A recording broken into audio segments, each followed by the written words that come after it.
It is a program that is supposed to determine if senior drivers can keep their licenses. But Driveable has been controversial. The on-screen computer assessment tests the cognitive abilities of drivers. But seniors said it was unfair, and now the government is making changes. Dana Hutchings is here now with more in tonight's Checkpoint. Jim, it was just a few weeks ago we heard about a 100-year-old driver getting a speeding ticket. People are living longer and driving longer. Of the 3.1 million drivers in BC, 84,000 are over the age of 80. About 1,500 have been referred to take the Driveable assessment test. Driveable is a 45-minute touchscreen computer assessment that measures cognitive function, memory, attention span, and spatial reasoning. But one of the big complaints is that it has nothing to do with driving. Up until now, it's been the sole guide to revoke licenses, but now the government says it will be used in conjunction with road tests and medical results to determine if a driver can keep his or her license. Now, while seniors say it's a step in the right direction, some say the changes don't go far enough. Miriam Webster is 89. She's failed the Driveable test twice, fought the results, passed the road test, and had her license restored. She says testing cognitive function is not the same as driving. It has nothing much to do with driving. It's as fast as you can use your fingers, and they don't give you much time, and I do not think it's a fair test.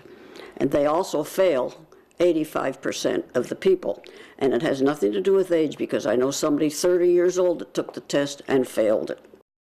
Testing after 80 is one way to check a driver's ability, but does it go far enough? We want to know from you, should drivers be required to turn in their licenses at a certain age? You can tweet us at CHEK_news, post on their Facebook page, or you can email us your response checkpoint@cheknews.ca. Jim got on Twitter says that 90 is the new 70. It seems many don't think there should be a cutoff age for driving, but rather individuals should be tested and judged on their own abilities. Our Checkpoint question, should drivers be required to turn in their licenses at a certain age? Here are some of your opinions. It's pretty good, I guess, because like most of the elderly off the roads, it's somewhat safer. I think they should be tested, and it depends on the individual, but not a certain age. It depends on what age, I guess, and their capability of being able to drive on the road. I do agree with that. I think they should turn in their driver's license at a certain age, or at least have to do another driver's test. I mean, I think people should maybe have to go under certain medical tests at a certain age to make sure they can see correctly and hear correctly and drive correctly and safely.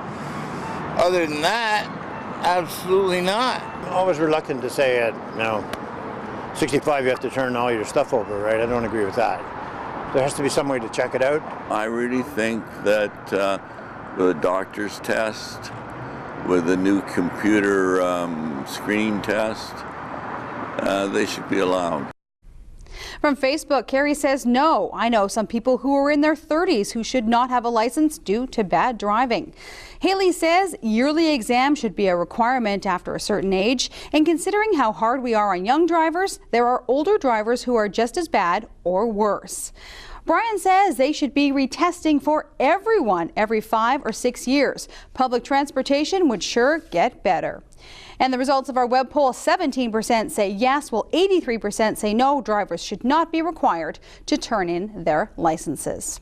Other talk on our Facebook page, people think it isn't just drivers that should be tested. Chris Wilkie suggested that vehicles should be inspected every 5 years as well.